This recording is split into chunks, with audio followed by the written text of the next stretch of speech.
It was supposed to be a simple shopping trip to find the perfect birthday gift for their mom.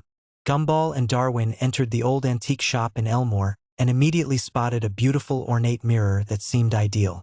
But from the moment they looked into it, something felt wrong. Their reflections seemed slightly off, moving just a fraction of a second too late. When they tried to look away, the mirror kept drawing their attention back. A mysterious shopkeeper with reflective eyes explained that the mirror showed people their true selves. They discovered other customers trapped as reflections from different decades, all admiring themselves endlessly in the mirror's surface. The mirror was alive, feeding on vanity and self-obsession, growing stronger with each person who became lost in their own reflection.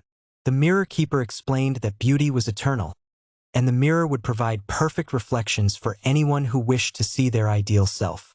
But the boys realized the only way to escape was to stop looking at themselves entirely. As the mirror offered them perfect, idealized versions of themselves, Gumball and Darwin refused to look. Slowly, the supernatural hold began to weaken, and they led the other reflections toward freedom from vanity. They escaped back to the normal antique shop, but they could never look at mirrors the same way again. Behind them, the mirror waited patiently for new customers, ready to show them reflections that would never fade. It was supposed to be a perfect Saturday afternoon at the newly renovated Elmore Community Playground. Gumball and Darwin had been looking forward to trying out all the new equipment ever since the grand reopening was announced.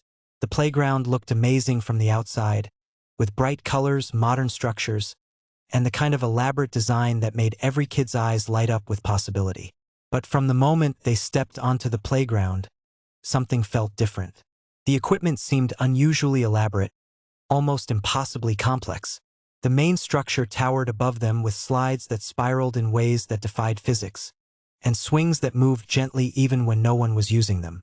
When Gumball pointed this out to Darwin, his brother just shrugged and said maybe it was some new kind of advanced playground technology. Their first stop was the swing set, where they settled into the comfortable seats and began to pump their legs to gain height. But the swings seemed to have a mind of their own, pushing them higher and higher without any effort on their part. The rhythmic creaking of the chains became hypnotic, and they found themselves swinging in perfect synchronization with the other children, all of whom had the same blissful, vacant expression on their faces. When they tried to slow down and get off, they discovered that the swings wouldn't let them. The seats seemed to grip them, and the chains wrapped around their wrists like gentle but firm restraints. The other children continued swinging, their eyes becoming increasingly glassy and unfocused, as if they were losing themselves in the endless motion. It took all their strength to finally break free and stumble away from the hypnotic rhythm of the swings. Seeking refuge, they headed for the slide, but it proved to be even more disorienting. What had looked like a normal slide from the outside revealed itself to be impossibly long once they started down it. They slid and slid, but never seemed to reach the bottom. The slide appeared to extend itself as they traveled, creating an endless tunnel of smooth plastic that carried them through twists and turns that shouldn't have been possible in the space they had seen from outside. Other children slid past them in the opposite direction, laughing with joy but looking somehow empty, as if their laughter was just an echo of real happiness. When Gumball and Darwin finally managed to climb back up and escape the slide, they noticed that the playground equipment was beginning to show its true nature. The bright, cheerful colors were starting to peel away, revealing darker, more ominous hues underneath. The monkey bars reached out like grasping fingers, trying to catch anyone who passed beneath them. The seesaws moved up and down by themselves, creating a rhythmic thumping that sounded almost like a heartbeat. The sandbox sand swirled in unnatural patterns, forming spirals and shapes that hurt to look at directly. Everything that had seemed fun and innocent was revealing a more sinister purpose. They encountered other children who had been playing there for what felt like hours, though they insisted they had only just arrived. These kids couldn't remember why they had come to the playground or where they lived. Their clothes, which should have been fresh and new, looked faded and worn, as if they had been playing for much longer than they realized. Time seemed to work differently within the playground's boundaries. The playground supervisor, a woman with an unnaturally wide smile, encouraged all the children to keep playing and having fun. Her voice became more mechanical with each word, and her eyes reflected the playground equipment instead of showing normal pupils. She never blinked, never stopped smiling, and seemed to appear wherever children were starting to question what was happening. As they explored further, Gumball and Darwin made a disturbing discovery.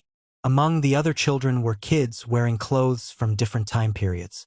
A boy in 1950s attire insisted he had been playing since yesterday, while a girl in 1980s clothing claimed she had just arrived.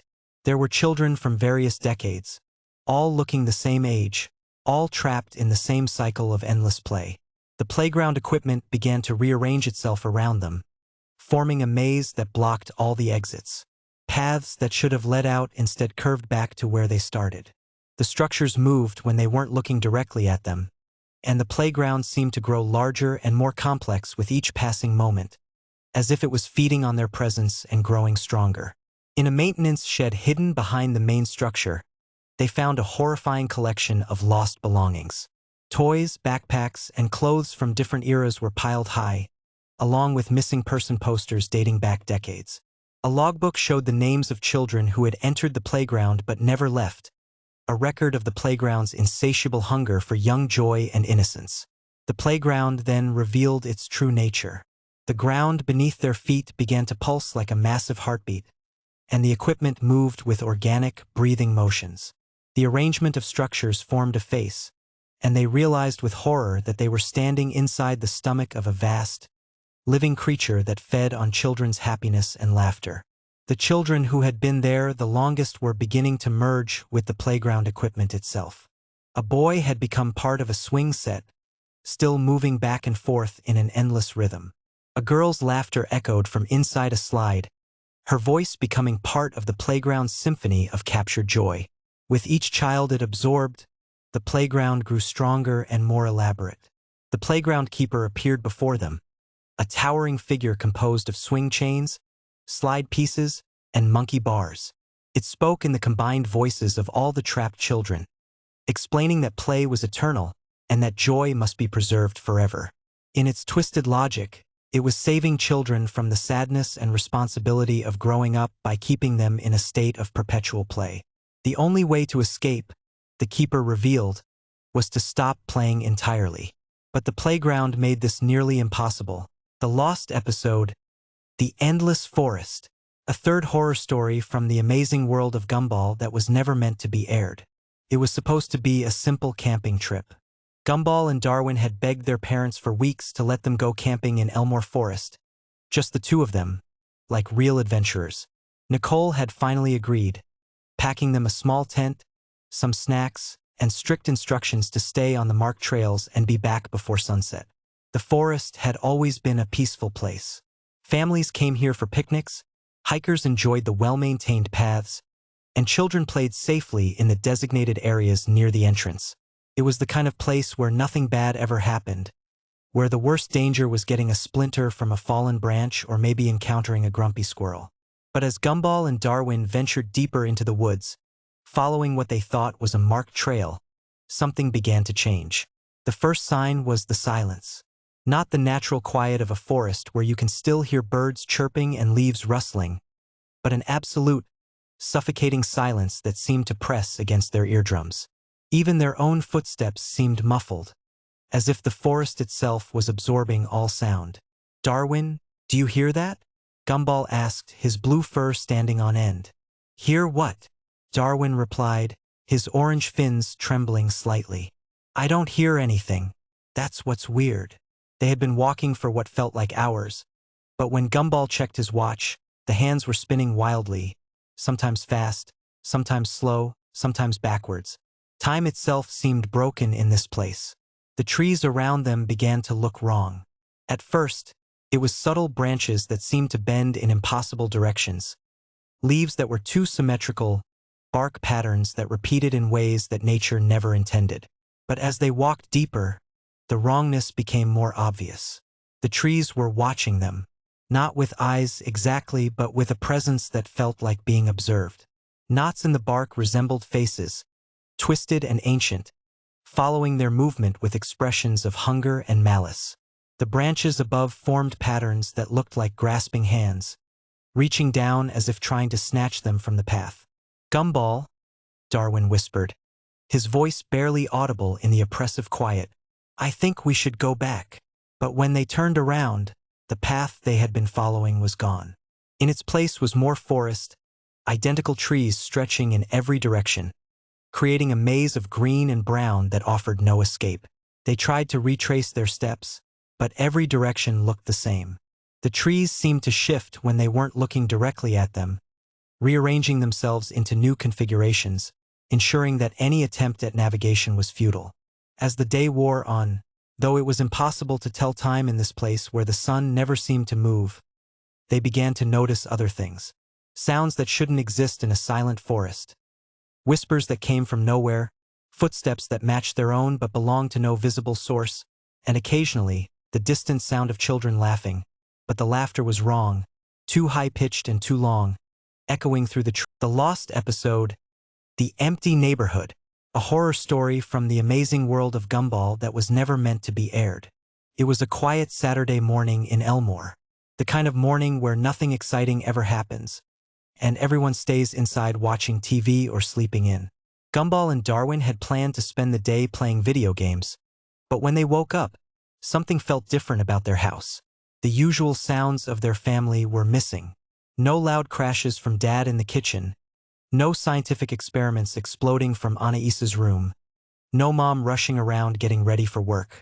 The house was completely silent. Gumball stretched and yawned, his blue fur still messy from sleep. Darwin, do you hear that? He asked his orange fish brother, who was floating in his bowl next to the bed. Hear what? Darwin replied, his big eyes blinking in confusion. Exactly. Nothing. No noise at all. They made their way downstairs, expecting to find their family in the living room watching TV or having breakfast. But the living room was empty. The kitchen was empty. Even Dad's favorite spot on the couch, where he usually left a permanent impression, showed no signs of recent use. Mom? Dad? Anais? Gumball called out, his voice echoing strangely in the empty house. The echo seemed to last longer than it should have, bouncing off the walls in ways that didn't make sense. Darwin floated beside him, growing more worried by the minute. Maybe they went out for groceries? But when they looked outside, the neighborhood was just as empty as their house. No cars in driveways, no neighbors walking their dogs, no children playing in yards. The streets of Elmore looked like a ghost town, as if everyone had simply vanished overnight.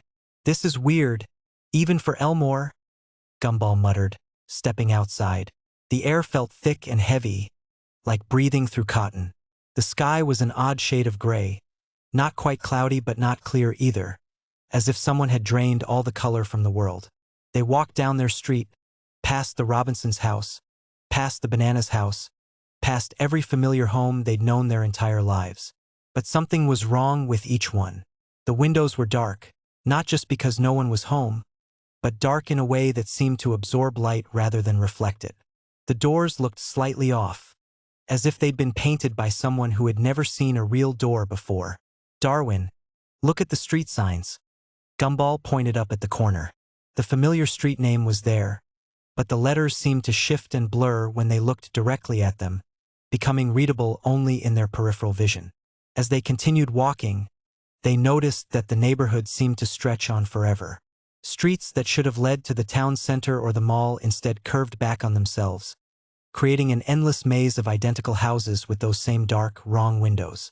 Gumball, I want to go home, Darwin said, his voice small and frightened. So do I, buddy. But which way is home? They had been walking for what felt like hours, but when Gumball checked his watch, the hands were spinning wildly, sometimes moving backward, sometimes stopping completely. Time itself seemed broken in this empty version of their neighborhood. That's when they heard it, a sound that made their blood run cold. It was Dad's voice, but not quite right.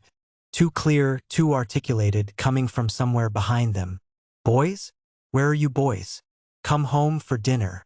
They turned around, and there was Richard, standing at the end of the street. But he wasn't slouching or smiling his usual goofy smile. He stood perfectly straight, his pink fur unnaturally neat, his expression serious and focused in a way that Richard had never been in his entire life. "Dad," Gumball called out hesitantly. "Come home, boys. Your mother is waiting. We're all waiting." Richard's voice. The Lost Episode 2. The Mall. It was a Saturday afternoon when the Watterson family decided to visit Elmore Shopping Mall. What should have been a normal family outing turned into something far more sinister. As they pulled into the parking lot, Nicole noticed something strange. The vast concrete expanse was completely empty except for their car. For a Saturday afternoon, this was unusual. But Richard was already excited about the food court, and the kids were eager to explore. The automatic doors slid open with their familiar whoosh, but inside, the mall felt wrong. All the stores were open, lights blazing, cash registers ready for customers. But there were no customers, no employees either. The usual sounds of a busy mall chatter, footsteps, background music, were replaced by an unsettling silence. Gumball and Darwin headed to the arcade, their favorite spot. But something was terribly wrong. The arcade games were playing by themselves.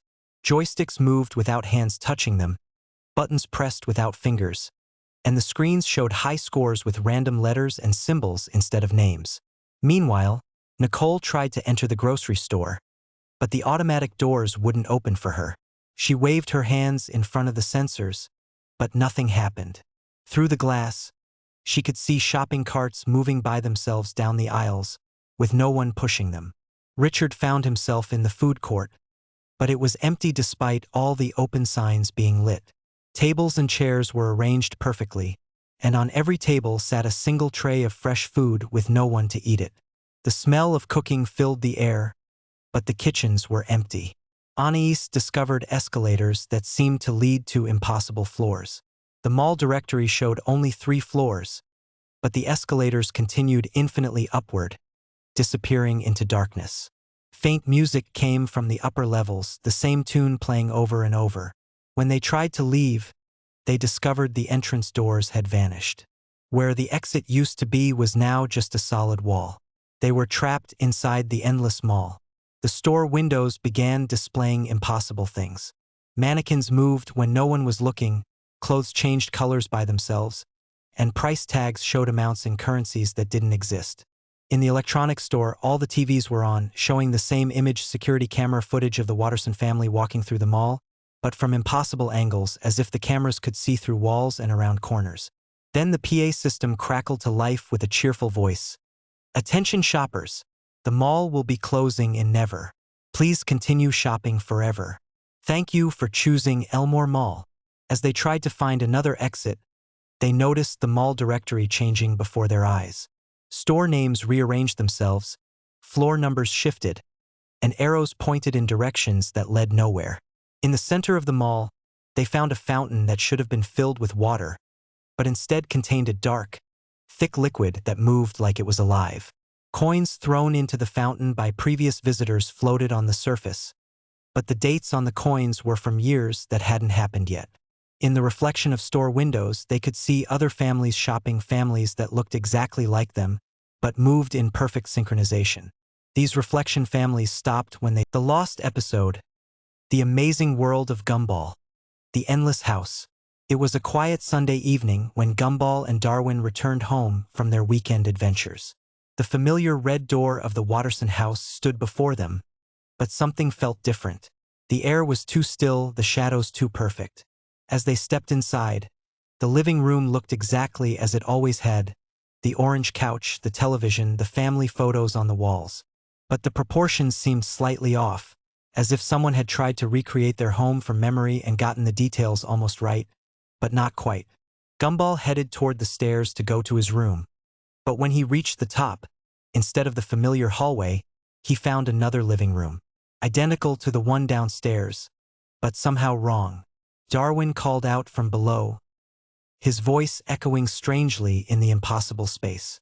They discovered that every door, every staircase, every corridor led to another identical living room. The house had become an endless maze of the same space, repeated infinitely in all directions. No matter which way they turned, they found themselves back in that same orange-couched, photo-lined room. The family photos began to change before their eyes. Nicole's smile became too wide, stretching beyond the bounds of her face. Richard's eyes turned completely black, like empty holes in his head. And Anais appeared in photos where she had never been before, her expression blank and emotionless. Then they found their family. Nicole sat perfectly still on the couch, staring at nothing with unblinking eyes.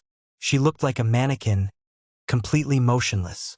When she spoke, her head turned with a mechanical clicking sound, her voice flat and emotionless. Richard stood in the exact center of the room like a statue, perfectly still, his eyes empty. He spoke without moving his lips, his voice coming from everywhere and nowhere at once. Anais floated 3 feet off the ground, her books and papers orbiting around her like planets around a sun. She defied gravity, suspended in mid-air, her voice echoing from all directions. The windows showed their backyard, but it was wrong. The grass was too green, the sky too blue, and the yard extended infinitely with no fences or neighbors visible. Just endless perfect backyard stretching to the horizon. Clocks throughout the house showed different impossible times. Some showed 3:33, others showed 12 o'clock, and some showed impossible times like 25:99. None of the clocks were moving. Time had stopped in this place. Other versions of themselves began to appear, younger versions, older versions, versions wearing different clothes. These alternate selves looked at them with empty eyes and spoke in perfect unison, their voices creating an eerie chorus. The furniture slowly changed positions between rooms. The same couch, but in a slightly different position. The same TV, but at a different angle. The same photos, but in different arrangements. Subtle but unsettling changes that made each identical room feel wrong. Exhausted and defeated, Gumball and Darwin sat on the couch, realizing they might be trapped forever. The house was watching them, waiting for them to accept this reality as their new existence. The TV screen showed a live feed of them sitting on the couch, but in the TV there were hundreds of other identical living rooms with hundreds of other Gumballs and Darwins, all watching TVs showing more versions of themselves. An infinite recursion of their own trapped existence. Then came the terrible realization. They weren't just trapped in an endless house. They had become part of the endless house.